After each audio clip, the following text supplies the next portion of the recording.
Even if you fully paid off your home, you don't truly own it. You're renting it from the government permanently. Here are the 9 facts everyone needs to know about property taxes. If you ever stop paying property taxes, the state can still seize your house and force you out of it, even if you owe nothing to the bank. A Michigan homeowner once lost a fully paid off property over $8.41. An elderly woman in Minnesota lost her home after tax delinquency that built up faster than her income. In cities from Detroit to Baltimore, retirees lose homes they spent a lifetime paying off because the tax bill grew beyond what they could afford. Until recently, governments in many states would also keep the entire sale value, including all of your equity. But after the 2023 Supreme Court ruling in Tyler versus Hennepin County, the practice became unconstitutional, thankfully. So today, governments can no longer legally keep the surplus equity, but they can still take the home, and the threat of losing everything remains very real. No free society should allow this. Property taxes are not public funding. They're a control mechanism that keeps every homeowner permanently tied to the state. Let's jump to the facts. Here's the truth. If the government can take your home for not paying a tax, you don't own it.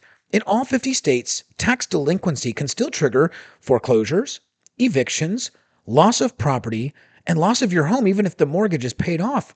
The Tyler ruling ended equity theft, but it did not end tax foreclosure, forced sales, home loss, displacement, and government power over your property. You can still lose the home. You can still lose control. You still lose stability. As long as the government can take your house over an unpaid bill, ownership is conditional, not absolute. This is not freedom. This is a perpetual landlord-tenant relationship with the state that you never consented to. So let's turn to point number 2, which is that property taxes punish you for improving your home. Every upgrade you make to your property, even if it improves the neighborhood, increases your tax bill. Renovations raise assessments. Maintenance raises assessments. Energy improvements can raise assessments, and home additions raise assessments. The OECD and Brookings have both documented that property taxes A. discourage renovations, B. depress long-term maintenance, C. reduce housing quality, and D. punish low-income homeowners who can't afford improvements plus tax hikes. It makes no sense. Government disincentivizes exactly the behaviors that make communities stronger. And this brings us to our third point, and that is retirees are hit the hardest because a mortgage ends, but property taxes never do. And that reality crushes retirees. Social Security only rises about 2 to 3% per year, but property taxes can often rise between 6 to 10% per year. Many counties had assessment spikes of 30 to 50% in a single cycle. The Lincoln Institute found that tens of thousands of elderly homeowners are forced to sell, downsize, or go into debt because rising property taxes outpace their income. Even after 30 to 40 years of paying off a home, the state can still kick you out. Property taxes turn retirement into financial Russian roulette. And that brings us to our fourth point, and that is property taxes create housing instability. Property taxes undermine the single biggest promise of homeownership, and that is stability. Your mortgage might be fixed, but your tax bill isn't. Homeowners face A. unpredictable reassessments, B. sudden tax hikes, C.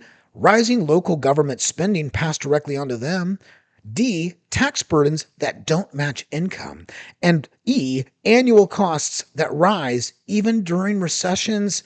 Cities like Austin, Nashville, Raleigh, Charlotte, Denver, Boise, and Tampa have all clocked massive assessment spikes in recent years.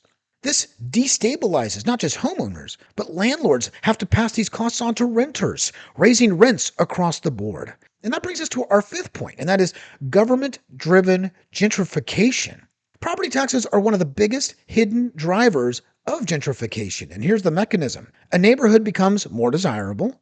It then has the property values increase, and then those assessments spike.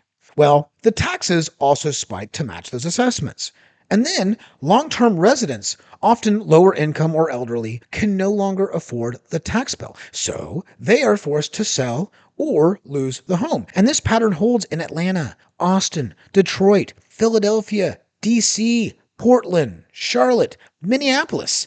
Developers don't displace people nearly as aggressively as property taxes do. And you can't fight gentrification while defending the tax that fuels it. And that brings us to our sixth point, which is property taxes are one of the most distortionary taxes in economics. Economists overwhelmingly recognize property taxes as one of the most harmful taxes because they A, raise housing costs, B, reduce supply, C, discourage mobility, D, discourage construction, E, punish long-term investment, F, distort land usage, and finally, slow economic growth. We have a housing shortage. And instead of encouraging building, the government taxes housing over and over. You cannot tax something heavily and act surprised when it becomes scarce. This is basic economics, except if you're a government. That brings us to our seventh point, and that property taxes fund government waste. Most property taxes today fund local government, especially schools. But despite massive funding increases, inflation-adjusted test scores are flat, bureaucracy grew faster than teaching staff, administrative salaries soared, and districts spend more time without delivering better outcomes. So many counties openly acknowledge that they set budgets first and then adjust assessments to cover those budgets. Imagine if your bank could raise your mortgage because they overspent. That's how property taxes work in the real world. That brings us to our eighth point. You're actually being double taxed for life. Property taxes are relentless. You buy your home with after-tax money. You repair it with after-tax money. You maintain it with after-tax money. You see a theme here. And then you pay annual taxes forever. It is repetitive taxation on the same asset for as long as you live. No other major purchase, car, boat, furniture, computer, is taxed perpetually. Homes, the most essential building block of family stability, are the only thing that the government charges you rent on every year. That brings us to our ninth point. The biggest myth about property taxes is the idea that without them, society collapses. But that simply isn't true. We already have thousands of private neighborhoods, HOAs, condo associations, cooperatives, and private communities that maintain roads and sidewalks and lighting and trash pickup and parks and security. Without property taxes at all, people pay because they want the service, not because the government threatens their home. Services do not require taxation. They require funding. And funding doesn't require force. Roads, schools, utilities, and community maintenance can all be handled the same way every other service in society works, through voluntary payment, competition, and direct accountability. You don't need to threaten people's homes to maintain a neighborhood. Freedom works, even at the local level. So it's clear that property taxes must be abolished. Property taxes undermine ownership, they destabilize families, they crush retirees, they punish investment, and they encourage misaligned gentrification, they distort markets, they feed bureaucracy, and they make you a perpetual renter of a state relationship you never consented to. Ending equity theft was a major constitutional victory, but the core injustice remains. If the government can take your home, you don't truly own it. A free society cannot allow this tax to continue. This is statism, and this is enslavement.